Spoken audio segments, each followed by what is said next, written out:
নদীমাতৃক আমাদের এই বাংলাদেশ এখন যে অবস্থা মনে হচ্ছে দিন দিন নদীগুলো শুকিয়ে কেমন যেন খালে পরিণত হচ্ছে।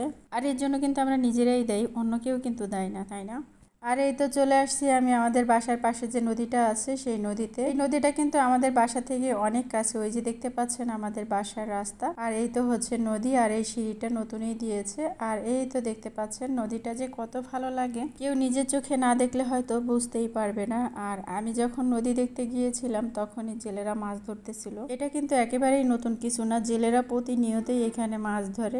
ওই যে দেখতে পাচ্ছেন সামনে জেলেরা মাছ ধরতেছে। আর জেলেরা যখন মাছ ধরে আমার কাছে এটা দেখতে ভীষণ ভালো লাগে। আর আমি যখন এখানে নতুন এসেছিলাম তখন জেলেরা যখন মাছ ধরতো, আর আমাদের বাসা যেহেতু একেবারে নদীর কিনারে, তো জেলেরা মাছ ধরলে খুব সহজেই দেখা যেত। আমি শুধু এদিক ওদিক ছোটাছুটি করতাম কিভাবে ওরা মাছগুলো বালতির ভিতরে বা পাতিলের ভিতরে উঠায় সেগুলো দেখার জন্য। আমি বরাবরই একটু প্রকৃতি প্রেমী। আমি কিন্তু ছোটবেলা অনেক গাছ লাগাতাম আমাদের বাড়িতে, আর আমার অনেক ভালো লাগতো। আর এখনো আমার কাছে মনে হয় গাছ থেকে সবজি পেড়ে খেতে ভীষণ ভালো লাগে। আর এই ব্যাপারে আমি আমার শাশুড়ি মাকে অনেক বিরক্ত করি, বলি কি মা এটা লাগাবো ওটা লাগাবো, তো আমার শাশুড়ি মা মাঝে মাঝে অবাক হয়ে যেত। আর আমি হচ্ছে অনেক শৌখিন একটা মানুষ, আমার কাছে মনে হয় বিভিন্ন সময় আমি আমার শ্বশুর বাড়িতে টপের ভিতরে আলু, বেগুন, টমেটো, রসুন, পেঁয়াজ এগুলো রোপণ করতাম। আর এগুলো যখন হতো না আমি নিজে ছিঁড়ে ছিঁড়ে একটু একটু করে নিয়ে তরকারির ভিতরে দিতাম। আমার কাছে এই জিনিসগুলো অনেক ভালো লাগে। সবজি তারপরে বাজারের ভিতরে দিয়ে যখন যাই তখন মাছ দেখতে খুব ভালো লাগে। আর এই তো দেখতে পাচ্ছেন জেলেরা মাছ ধরেছে, তো এখানে কিন্তু অনেক রকমের মাছ ছিল।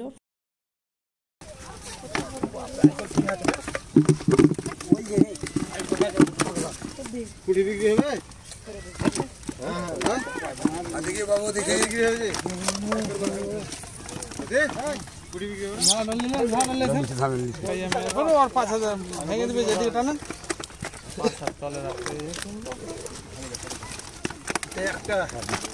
আর এই আঙ্কেলগুলো যখন মাছ ধরতেছিল তখন এত পরিমাণে রোদ ছিল, আমি জানি না ওনারা কিভাবে সহ্য করতেছিল। তো আমার হাজব্যান্ড আমাকে বলতেছিল তুমি এত রোদের ভিতরে কিভাবে ওইখানে গিয়ে ভিডিও করবো, অনেক রোদ। তো আমি বলতেছিলাম যে ওনারা তো সারাদিন রোদের ভিতরে মাছ ধরে, তাহলে ওনাদের কি কষ্ট হয় না? তা আমিও পারবো একটু সময়ের জন্য ভিডিও করতে। আর এই জায়গা তো আমার বরাবরই অনেক ভালো লাগে, আমি সব সময় এই জায়গার অনেক পাগল, কারণ আমার কাছে পরিবেশ, গাছপালা এগুলো খুবই ভালো লাগে। আমি গ্রামীণ জীবন আমার কাছে খুবই ভালো লাগে। তো এই তো এখানে ওরা মাছ ধরতেছিল, আবার ছোট মাছগুলো এইখানে নিয়ে এসে আর কি বাঁচতেছিল। এত রোদের ভেতরে মাছ ধরেও কিন্তু ওনাদের মেজাজ ভালোই ছিল। আমি যে ভিডিও করতেছিলাম আমাকে বলতেছিল যে এটা উঠিয়ে দিই, আপনি ভিডিও করেন।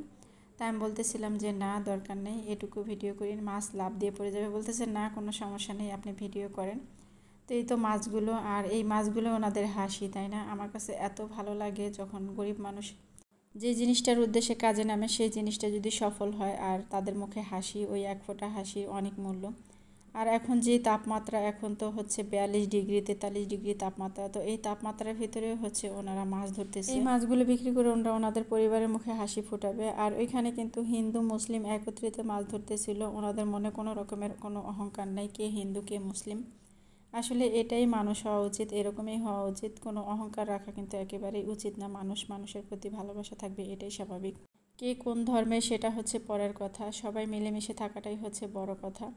তো এখন এই তো আমি বাসায় চলে যাব। এখানে আসতে গিয়ে আমার পায়ে অনেক ময়লা ভরেছে, আর তাছাড়া পাটা গরম হয়েছিল, ঠান্ডা পানি যেহেতু নদীর পানি, তো পাটা একটু ধুয়ে নিচ্ছিলাম। তো সবার কাছে আমার এই ভিডিওটা কেমন লাগে, যদি ভালো লেগে থাকে আর এতক্ষণ না টেনে দেখে থাকেন, অবশ্যই আপনাদের ধন্যবাদ। চলে আসবো অন্য কোনো ভিডিও নিয়ে, সবাই ভালো থাকবেন, আল্লাহ হাফেজ।